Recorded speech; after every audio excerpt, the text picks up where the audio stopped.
Ambassador, Yes. welcome to Legal Matters. It's great to have you here. It's a great honor. Thank you for accepting the invitation. And thank you for coming here as well, taking the time from your program to be here with me. It's really a pleasure. I'm really excited to be here. Thank you. So you are taller than you look in the pictures, in the photos that I see you. Okay, so you are in Cyprus since February 2023, I think, right? That's right. What is your impression so far? You know, I have learned so much since I arrived in Cyprus. And I'll tell you that for me, before I came to Cyprus, I spent all this time preparing for a confirmation hearing.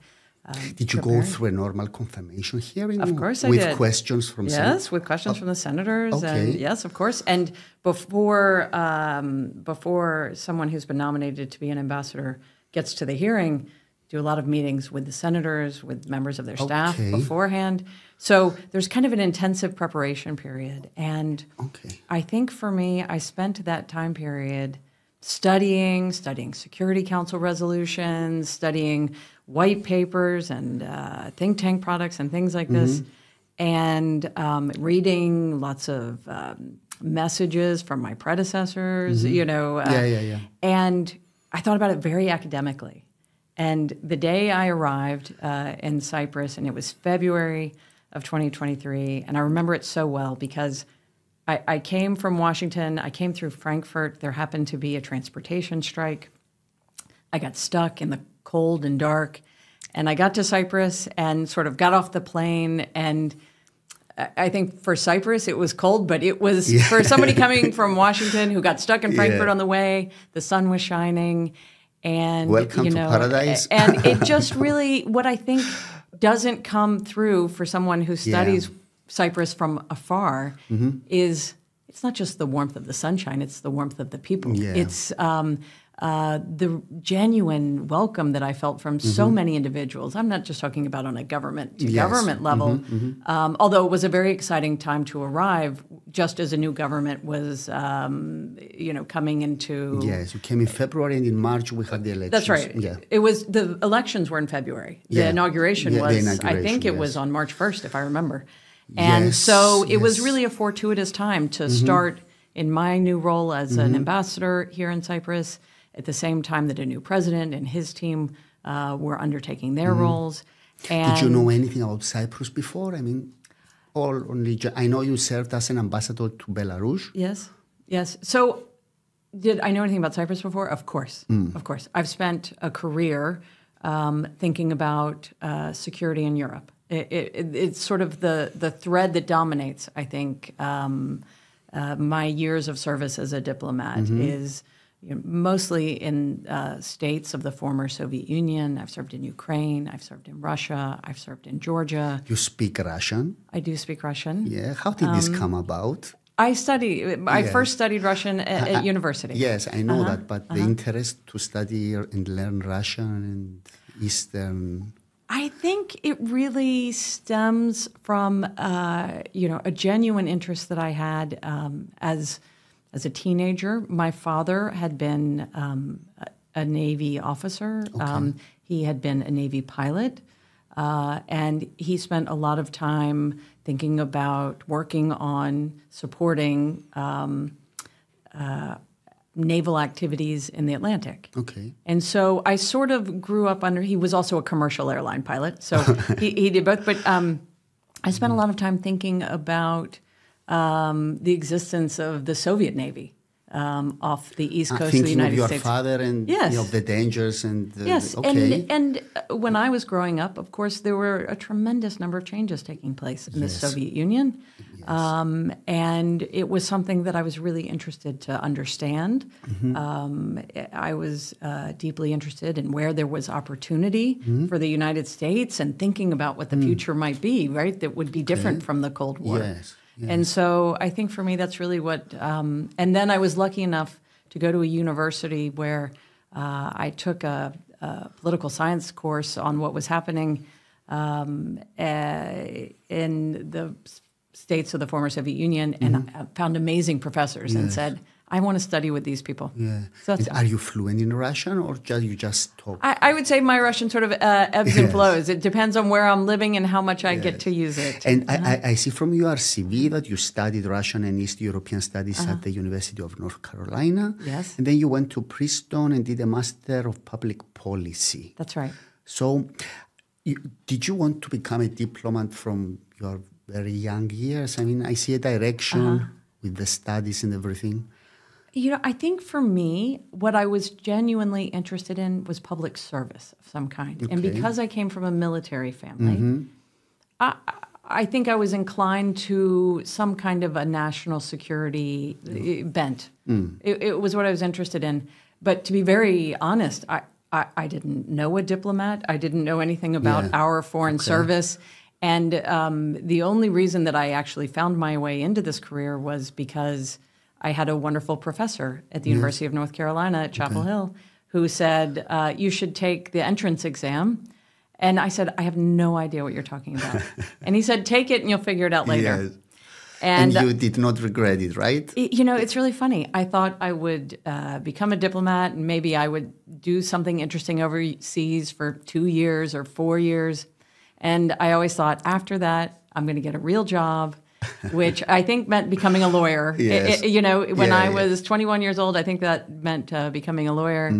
But I really decided that as long as I felt like I was doing work that mattered, that was meaningful, that was challenging, that I enjoyed, that I would continue in diplomacy. And I have always found it so. At what age did you enter the diplomatic service? I think I was 22 or 23. Okay. Yeah, yes. And you knew that you would be posted outside the U.S. at some stage, right? Yeah. Our first tour for us, our first assignments were overseas. Yeah. So I began my career as a diplomat and then was assigned in my first tour to Ukraine. Okay. Yes. Okay. I mean, it's a life decision to follow this career, isn't it? Because, it's difficult to get married, to have family, kids and everything. So you are like, unless, of course, you find someone in the diplomatic service like President Christodoulides and Philippa. A love story. Yes, a love story. There are a lot of diplomatic love stories. Yes, it's true. It's true. I think, for me, though, I didn't think of it as a life decision. I thought of it as a decision for that moment. Okay. And it's just, again, it's been a career where I have found incredible. It is amazing. It is amazing to think about representing. It's not just representing the United States, representing one's country. Yes. Even as a junior diplomat, I remember I would visit small towns or villages in Ukraine, or my second tour I was in Russia, and I would meet people. This was in the 90s, and I would meet people, and they would say, I never in my life thought I would meet an American. It's kind of astonishing. Yes. Kind of astonishing. And to think about the impact, we like to talk in our, I had a boss in the State Department who would say, the most important part of diplomacy is the last 3 feet, right? So the last meter. Yeah. And I think it's right. It's the connection you make when you sit down and you have coffee together, when you get to know a person.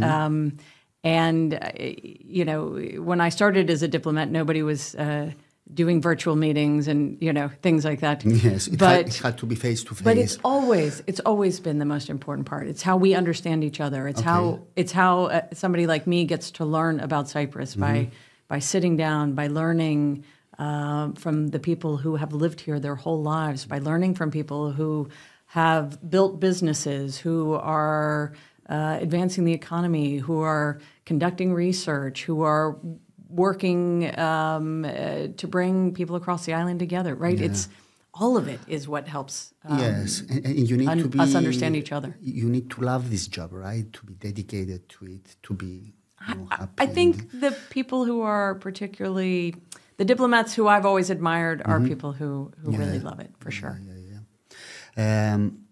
And Ambassador, as a career diplomat, I mean, it's not like being a political appointee where it's only for a specified period. It's, I mean, your tenure is till 60, 70 years old. I don't know. I mean, it's the model like we have in Cyprus with the diplomats or in the UK, right?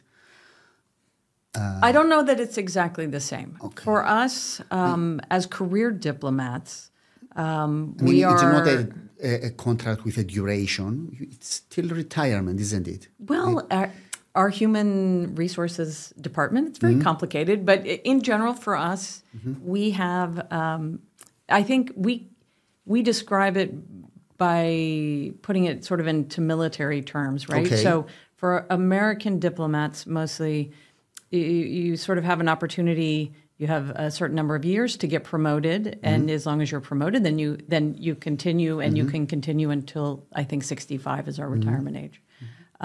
Ambassadors are different because every American ambassador, no matter whether they're a career diplomat or whether they're a political appointee, is the president's representative, is confirmed by the Senate to be the representative of the president abroad. And so for an ambassador, the length of their term, we say, is at the pleasure of the president. That's how we describe it. Okay. So it is undetermined. There are ambassadors who've had very short tenures. There's ambassadors who have been, I think in this region about Jeff Pyatt, who was 6 years in Greece. Yes. Right. Yes. That's an exceptionally long time for an American ambassador. All right. So...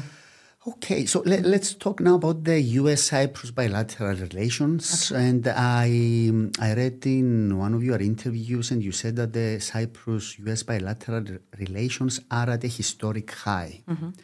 And indeed, as citizens, we feel this, we can sense this in the latest few months. And previously, you told me about the face-to-face meetings and the personal chemistry that needs to exist. Now, this development in the bilateral relations, is it a matter of persons or was it something natural that came about?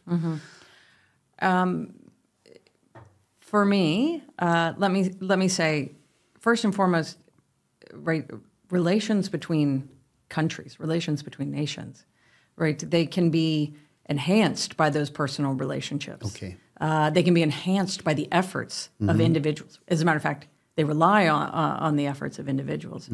But relations between nations are fundamentally based on interests and based on, I think, results, right? And so I don't think that any individual can compensate if you don't have the interests aligning, right? And so what has been so important in this bilateral relationship and what we've been building over many years, right? Not just since President Christodoulides, although I would say he sort of hit the turbo button maybe on the relationship, but it was the previous president, it was our previous administration, right, that really helped launch the work that has allowed us to do what we're doing now. It's also a convergence of developments in this region. The events that took place around us. The wars and everything. Right. That's right. And the opportunity to think about, once we started doing some of the small steps, I would say 2017, 2018, 2019, right? You take small steps and you find success, and then you build towards bigger steps. And again, that's the work of an awful lot of people at the Foreign Ministry, at the Presidency, at the Ministry of Defense, back in Washington, the Department of Defense, the Department of State, the White House. Many again, things. right, and across administrations. I think it's really important to acknowledge that. That the results, the fruit that we are seeing at this point really was those seeds were planted 5 years ago, 6 years ago, and it's allowing us to do more and more that is of tremendous importance, right? The work that we are doing to support civilians in crisis, the work that we are doing, right, whether it is humanitarian assistance into Gaza, whether it is supporting Israel's right to defend its state and its citizens, whether evacuation of citizens, the evacuation of citizens out of potentially out of Lebanon, the evacuation of citizens out of Sudan. All of this has brought us closer and closer and given us new opportunities to expand our cooperation. And I would say from my perspective as a citizen that I watch things from a distance. You know, I don't know the background and everything. I would say the climax or the proof of this historic high relations was the visit of the President Christodoulides at the White House, right? Which, I mean, this proves... of course. But I think...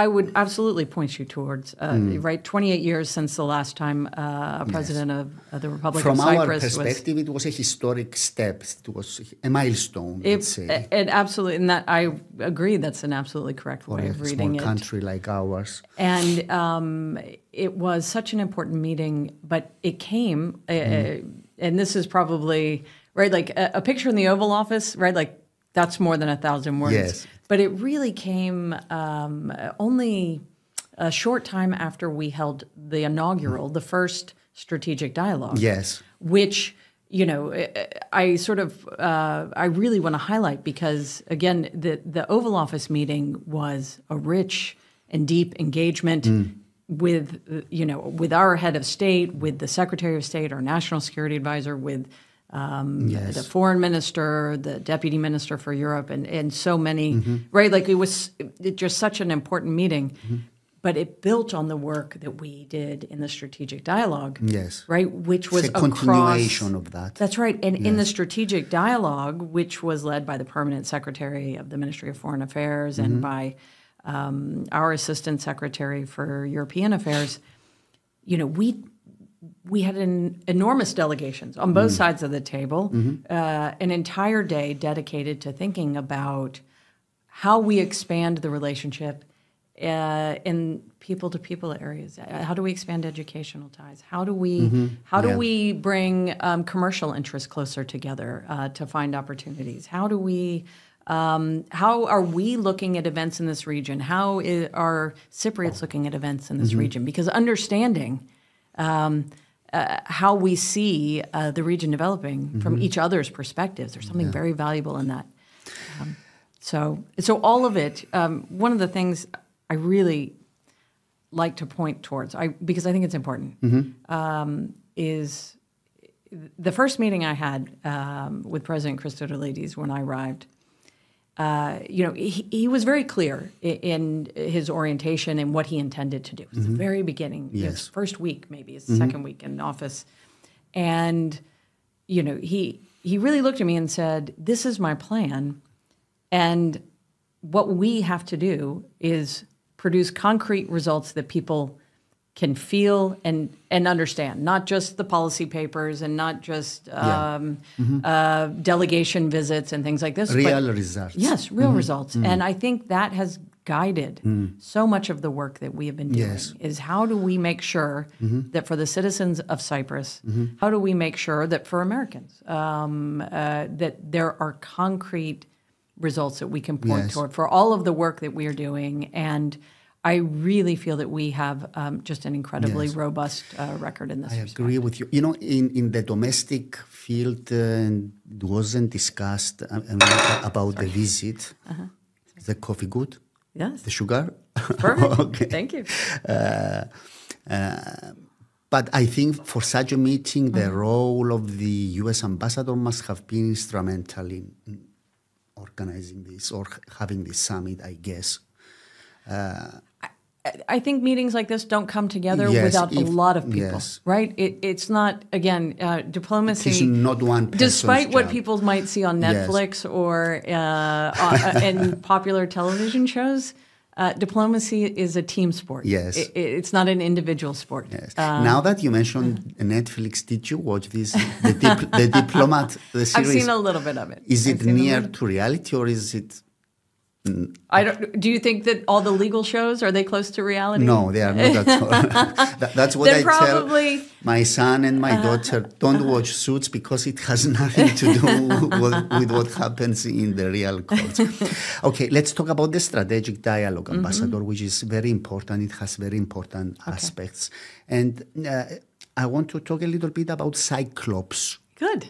Do you want to I love talking explain about to us CYCLOPS. what it is and what it is Yes. and what is the purpose of CYCLOPS Absolutely. for people that don't know about it?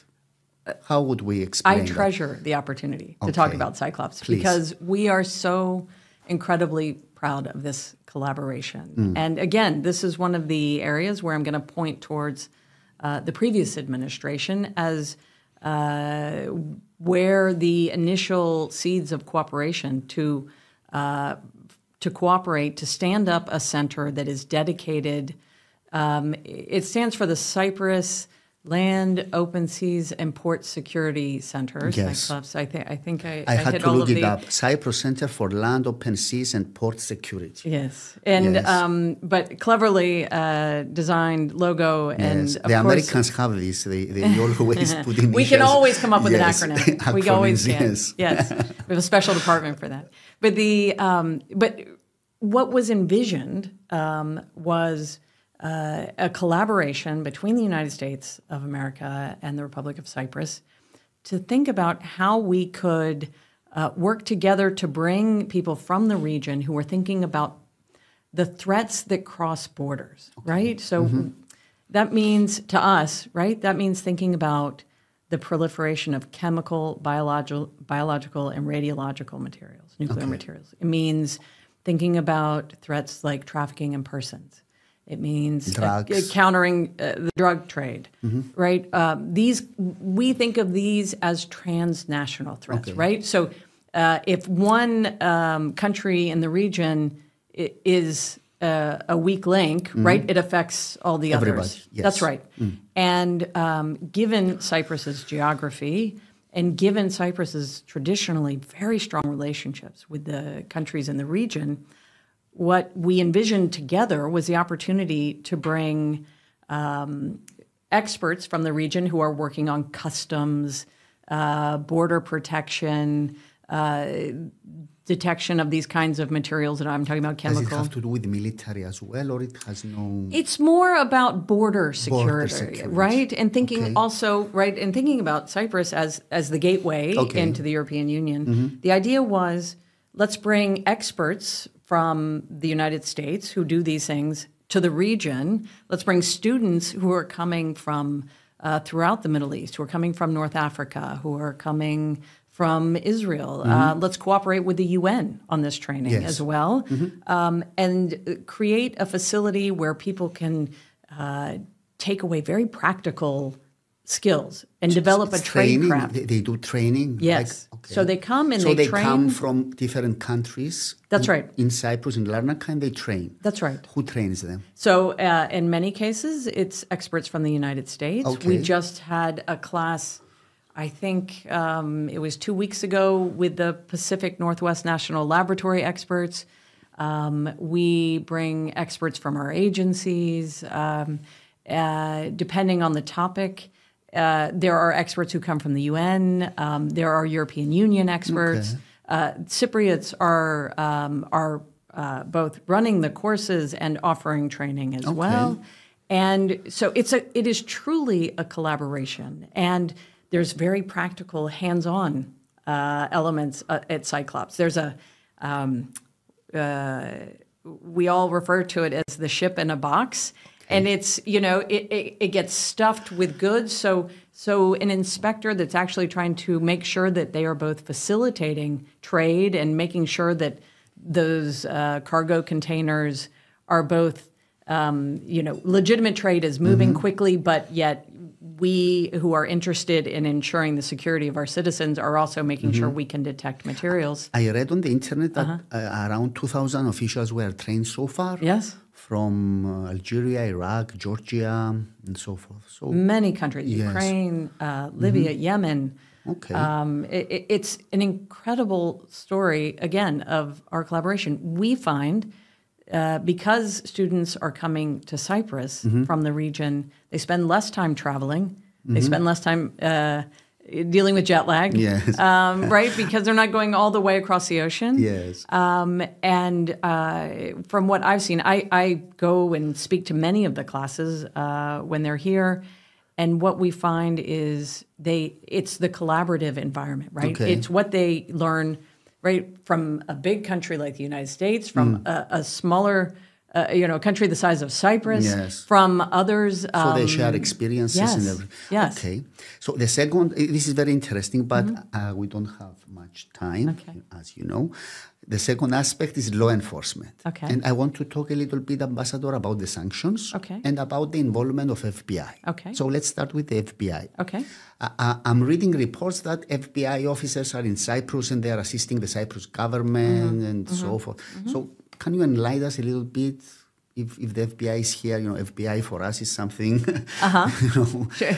Which TV show? Which TV show would you like to use as your data point? Yes. Look, our colleagues from the Federal Bureau of Investigation are really incredibly expert in all kinds of law enforcement. We have people who really understand money laundering and all these things. Right. How to investigate cryptocurrency, how to think about sanctions evasion, regardless of whose sanctions we're talking about. And so we have had, for years, cooperation on a law enforcement level, but in response to the request from President Christodoulides last year, he asked whether the Department of Justice and the Federal Bureau of Investigation, the FBI, could come and assist the Financial Crimes Police in thinking through both whether there were, cases that could be accelerated, right? Whether the speed of the investigative work was something that suited Cyprus's legal system and its goals, as well as to think about whether there were institutional hurdles that were preventing either the courts or the investigators, from making progress. Okay. And so, so the request to have the FBI here was really to have their expertise at work. And we bring, not only have we had this special task force at work throughout this year, but we also have a series of training that we engage upon because we have a resident legal advisor that's dedicated to working both. Really? Okay. Yes, we do. And that person has been based in Malta, but will now be based in Cyprus, actually, covering both countries. The FBI officers train our officers? They are in collaboration, or they work alone? We bring prosecutors, we bring judges, we bring court officials. Okay. We recently conducted a training on plea agreements, right? Because plea agreements are a fundamental part of our legal system, right? It's part of what helps us to keep the court system moving. You offer defendants a chance to plea and with a lower sentence and everything. And it moves more quickly. Yes. The case can move more quickly. There are benefits for the system. There are benefits for those who may be accused of a crime. And so again, this is very much done in a spirit of, offering the benefit of our experience. That's right. And expertise. That's right. Yes. And so, we have a whole range of engagement, of training, of coordination. Of course, our law enforcement officials, of course, they work together on specific cases, right? If Cyprus has a request for information about a crime that the United States might have information about, and vice versa, right? It goes both ways. And this request by President Christodoulides, I guess, was because of the sanctions, right? When that thing happened in March or April 2023, and certain Cypriot individuals and the legal entities were sanctioned. It was, I guess, as a reaction to that. It was April of 23 when the United States announced sanctions against specific Cypriot individuals. Yes. And I think that perhaps was an important milestone. Yes. And there was just a series there were press articles, there were, right, I think there was a lot of publicity here. There was quite a lot of publicity, but what I understood from the president's request was that, he he saw this issue, this cloud that was sort of hovering over the reputation of Cyprus's financial so it as an opportunity services. to clean up the space. Yes. And, Yes. And he was determined to do that. And I think, again, this is an area where, sort of a long, long term, it's, he's been in office for, it's coming up on 2 years. Yes. But he, from how I see it, he's playing a long game on this, right? And he is, and you see step by step, you see the financial rating agencies improving their rankings of Cyprus. You see increased investment coming to Cyprus. In the trust, yes. You're right about that. Ambassador, there were some concerns about data sharing. Yes. We have seen some reports. I mean, does data sharing take place to a degree that should worry us? I mean, between like personal data of Cypriots given to the US or other people that are in Cyprus, should they be afraid that their data may be given to the FBI and so forth? You're speaking specifically about this FBI DOJ task force. Yes. Look, in this respect, our experts, our officials are working according to the laws of Cyprus, right? So in every way, the protections that are afforded to citizens of Cyprus, just because the FBI and the DOJ have been consulted, doesn't change their rights and their protections. In the strategic dialogue, there is a section about energy security, right? Yes. And as we know, ExxonMobil and Chevron are actively involved. I saw you in the Economist conference, and you talked about the challenges on energy and the several challenges in the region. And as you know, Turkey objects to the exploration of the hydrocarbons in Cyprus. So what do you think about this challenge? Is it a challenge? Is it something that can be managed? Or what are your thoughts about this? What I see is that Cyprus has a real opportunity with the resources that have been identified in Cyprus's exclusive economic zone, the EEZ, as we call it. And there are a lot of challenges around this kind of these kinds of projects.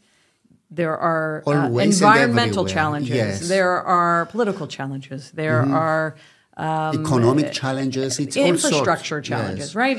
And to determine where do these resources go, right? The bulk of the users or the consumers of these resources, well, they're not in Cyprus, right? And so thinking about how Cyprus will most effectively, most efficiently get these resources to market, like these are big challenges. Like these aren't small questions. These are big geopolitical questions.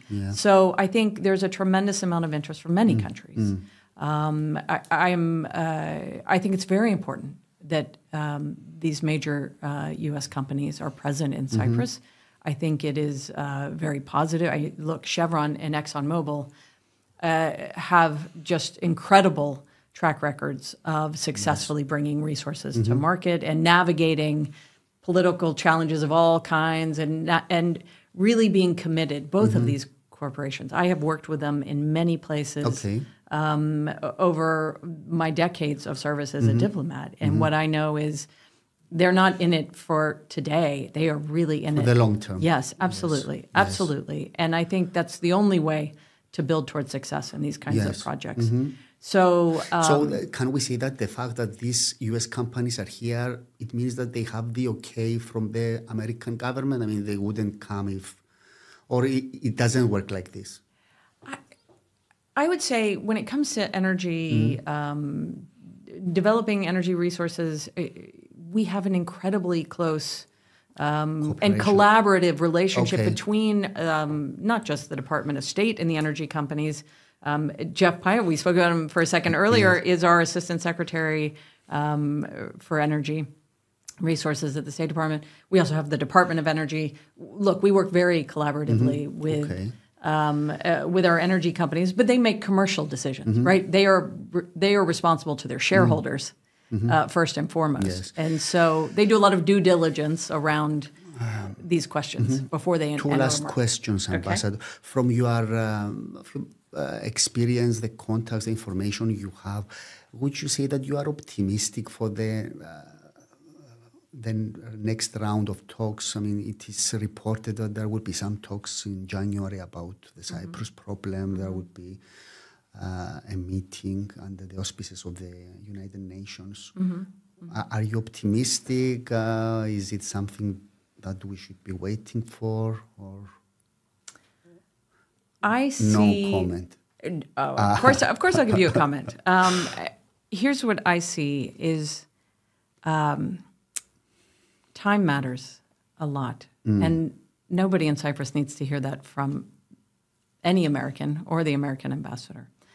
But time does matter, and so the question of taking advantage of opportunities, because there won't be so many more, I think is what's really important. And first and foremost, it's not a question of American optimism. It's a question of what the people of this island want and expect and aspire to and hope for their future. So at the end of the day, it seems to me, there's an opportunity to look at these, is the window of opportunity cracked open? I think it is. Is it? I think it is. Okay. And the question is, how will we see people take that opportunity, and what will they make out of it? And truly, I see and I hear, how much people want to move beyond the status quo of today. I hear that here. I hear it when I engage Turkish Cypriots. I hear it from people across this island, is that they want more. Yes. They want more for themselves. They want more for their children. They want to live in security, and they want economic opportunity. Yes. And long-term stability. Exactly. Yes. And so, am I hopeful that people will take advantage of this opportunity? I want to be. Okay. Very diplomatic answer. Okay, finally, what about the visa waiver program? Excellent. Will I have to renew my visa to go to the U.S. next time or not? Well, maybe technically I should ask you when it expires, but... It expires like in 5-6 years. Oh, I think. I feel confident you will not be getting another visa. Okay. All right. We are... we collectively, for the United States side and on the government's side here, we have been at work on this issue since I first arrived. Yes. And the president's decision to appoint someone to because this work crosses so many ministries, it's part of what makes it a challenge. It's part of what has, I think, it's one of the reasons that it wasn't done in the past, because it's incredibly complex. And it's not just a question for the Ministry of Foreign Affairs. Yes. It's not just a question for the Ministry of Interior or the Deputy Ministry of Migration. It crosses the police, crosses all of these areas. Yes. And so we have really found a partner in the government in working through in a very meticulous and detailed way all of the legal underpinnings that are essential for entering into the visa waiver program, in which 24 member states of the European Union have already acceded to and are already enjoying the benefits of. And so it felt to me when I arrived that this was an issue that we could move forward, that would produce that concrete result. It is a sort of tangible result, I think, of the whole process. Ambassador, we're not done. We're close. Okay. This is my message on visa waiver: is we're not across the finish line, but I think we can. Close. I think we can see it. Okay. So. Thank you so much. It's such a pleasure. Here. You going to the match tomorrow? Paphos. We see. I'm always looking to go to another football match because I enjoy it so very much. Yes.